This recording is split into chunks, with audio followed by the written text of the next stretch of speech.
আলিপুরদুয়ার জেলা সদর হাসপাতালের এক্স-রে মেশিন, সেই মেশিন প্রায় 1.5 মাস ধরে খারাপ হয়ে পড়েছিল। আর আমরা নিউজ 18 বাংলার সেই খবর দেখাই। নিউজ 18 বাংলার খবরের জের 1.5 মাস ধরে বন্ধ থাকার পর শেষ পর্যন্ত চালু হলো এক্স-রে মেশিন। আমাদের সঙ্গে রয়েছেন প্রতিনিধি রাজকুমার। রাজকুমার, নিউজ 18 বাংলায় খবর দেখানোর পর শেষ পর্যন্ত যাত্রীদের ভোগান্তির দিনে বা শেষের পথে।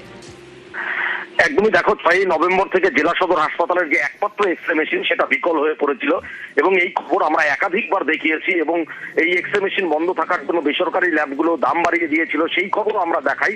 অবশেষে আমাদের খবরের জেরে কিন্তু নড়েচড়ে বসে প্রশাসন এবং এই এক্স-রে মেশিন চালু হয়ে গেছে। এখন কিন্তু সব পক্ষই খুশি। হাসপাতাল কর্তৃপক্ষ জানিয়েছেন যে এই এক্স-রে মেশিন চালু হয়ে যাওয়াতে সমস্ত রোগীরা কিন্তু এখন বিনা পয়সায় জেলা সদর হাসপাতাল থেকে এক্স-রে করার যে পরিষেবা সেটা পাবেন। বেশ, ধন্যবাদ রাজকুমার। এক্স-রে হইতো না ভিতরে, আমার মানুষের এমনি সমস্যা থাকতোই যে দিতে হয় না হাসপাতালে, বাইরে যায় করতো। কত নিত এটা? 300 টাকা। এখন এখন তো ফ্রিতে এক্সরে চালু হয়ে। আজকে কি করতে আসলা? আজকে এক্স-রে করতে আসছি। তোমার নিজেরই এক্সরে করা? কত টাকা পয়সা? না, টাকা পয়সা কিছু। কতটা সুবিধা পেলে? সুবিধা তো আছে, অনেক সুবিধা আছে।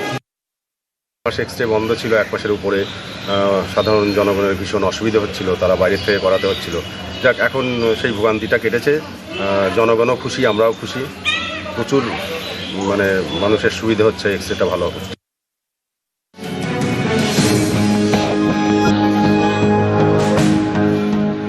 আলিপুরদুয়ার জেলা হাসপাতাল, সরকারি এই হাসপাতাল হাজার হাজার রোগীর প্রতিদিনের বড় ভরসা।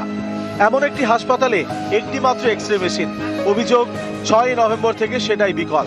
এর জেরে 1 মাসের বেশি সময় ধরে সরকারি হাসপাতালে বিনা পয়সায় এক্স-রে বন্ধ। মেশিন খারাপ আছে, ইঞ্জিনিয়ার কাজ করছে। এখন কি করবেন?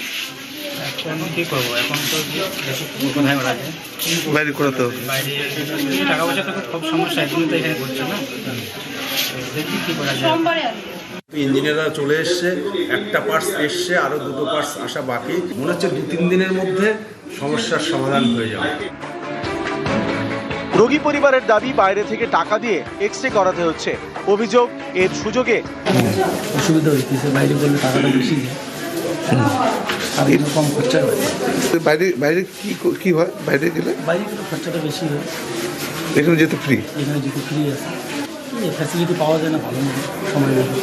অভিযোগ আমার কাছেও এসছে, আমি এর তীব্র প্রতিবাদ জানাচ্ছি।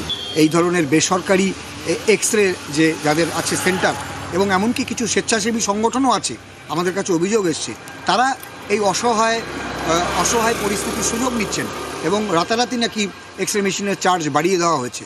আমি এই ধরনের অভিযোগ 2-1টা পেয়েছি এবং আমি জেলা স্বাস্থ্য দপ্তরের আধিকারিকের কাছে অনুরোধ করব অবিলম্বে এটা দেখবার জন্য। এরকমভাবে অতিরিক্ত টাকা আদায় করা হয় এক্স-রের নাম করে, তাহলে কিন্তু এটা অবিলম্বে বন্ধ হওয়া উচিত। যদি কোনো নির্দিষ্ট নামে অভিযোগ আসে, আমি প্রয়োজনে সেই সেন্টারটাও ভিজিট করে আমি যথোপযুক্ত অভিযোগ জানাতে আমি প্রস্তুত আছি। আলিপুরদুয়ার থেকে রাজকুমার কর্মকার, নিউজ 18 বাংলা।